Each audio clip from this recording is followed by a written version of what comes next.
One thing has become clear as Donald Trump battles the courts over his deportations of immigrants to El Salvador, grabbing people off the street and rendering them to a foreign gulag with zero due process. What's clear now is that the point of it all was to basically make content.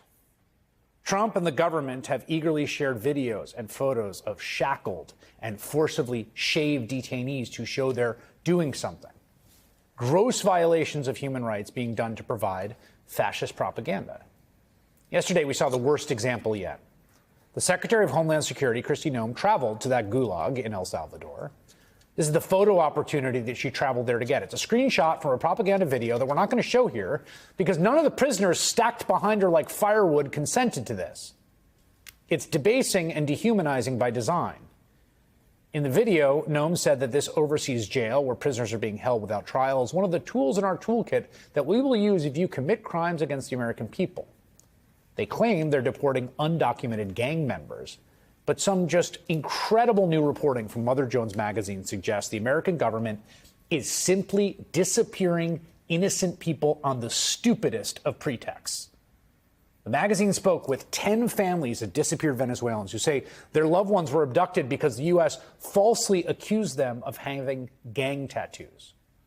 Noah Lanard is one of the Mother Jones reporters who spoke with the families of those detained Venezuelans, and he joins me now. I just want to say Isabela Diaz is the co-author of this piece. The two of you did incredible work. This is some of the finest journalism I've read in the Trump era so far. Oh, well, thank you for having me on, Chris. It's really important. So let's talk about one of the people that you managed to track down.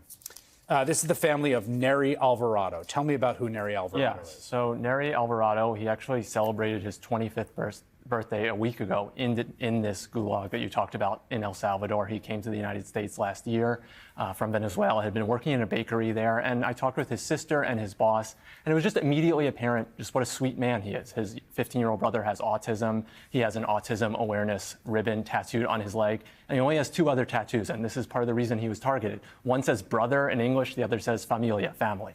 And, he talked to his sister, and he says, this is someone who wouldn't even hurt a fly. His boss absolutely loved him, had invited him into his home many times, vouches for him 100%, yet he was taken in by ICE in early February and told explicitly, you're in here because of the tattoos you have. Yeah, can we show that one again, Nelierson? This really broke me. This is a tattoo with his brother's name, Nelierson, and an autism, that's the autism awareness sign.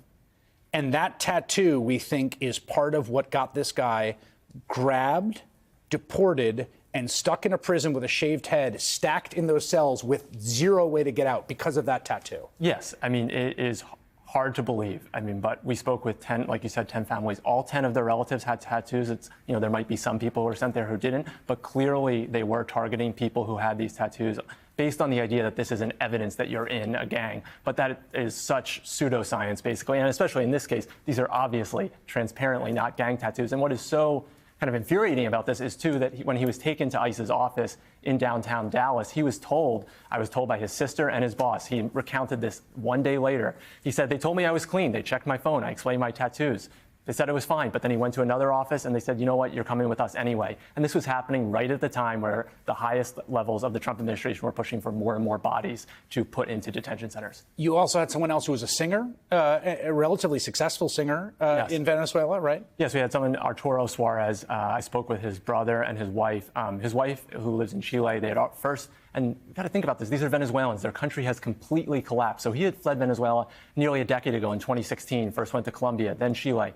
Then they were going to come to the U.S. together, him and his wife, but turns out she was pregnant, and so he went on his own. He has a 3-month-old baby girl who he has never met, and now he is in this center in El Salvador. He was an aspiring musician, and people should check out his videos. He recorded under the name Suarez VZLA. They're really good videos. He's a great musician. I mean, just to be clear, none of these people have criminal records in the United States. They haven't been accused of any crime. In the case of Nelson Suarez, he had no criminal record in the other previous countries he was in. And as far as we know, no criminal record in Venezuela itself. Yes, it is really... Down the line. Down the line. I mean, and the only cases where we saw would be if someone entered the country without inspection, crossed the border without authorization because they were unable to get an appointment to come to the official port of entry to request asylum. Those were the only things that we could see. Nothing violent, nothing even a car accident. And these are, again, you talk to family members, and again, I can't vouch for whether they're telling the truth and maybe they want to look out for people, but like, it really seems that a significant number of these people, there's an example of a soccer player whose soccer tattoo was mistaken for a gang tattoo. I read a story in the Miami Herald today of a married father who went to his own ICE check-in and was put on this.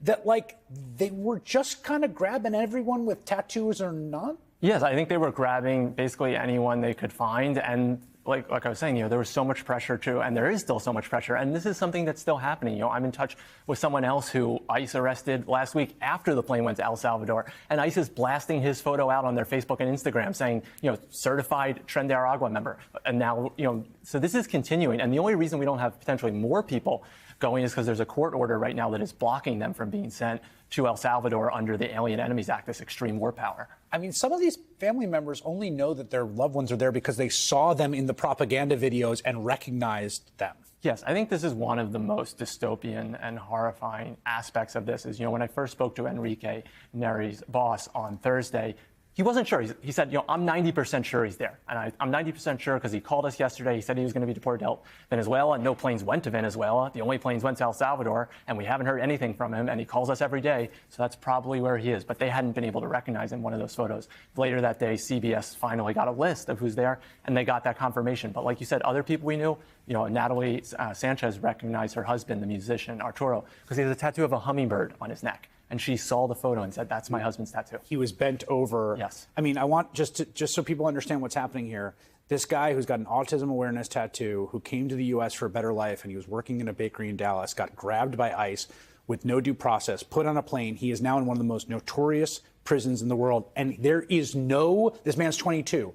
There is no way for him to get out. There is no way for him to get out. There's a prison that people talk about as a place where you don't get out of. They don't let people out of. And it's even, like you said, you called it a gulag earlier. Prison is a stretch here. This is a place where people are stacked in bunks 4 high. It is closer to a factory farm than it is to a prison. It is not meant, no human should be in this place of any kind. It is no mattresses, no sheets, nothing. Noah Lanard, like I said, you and Isabela Garcia, right? Isabela Diaz, yeah. Isabela Diaz, I'm sorry. Isabela Diaz, both of you did amazing reporting, and thank you for this work. Appreciate it. Thank you for having me on.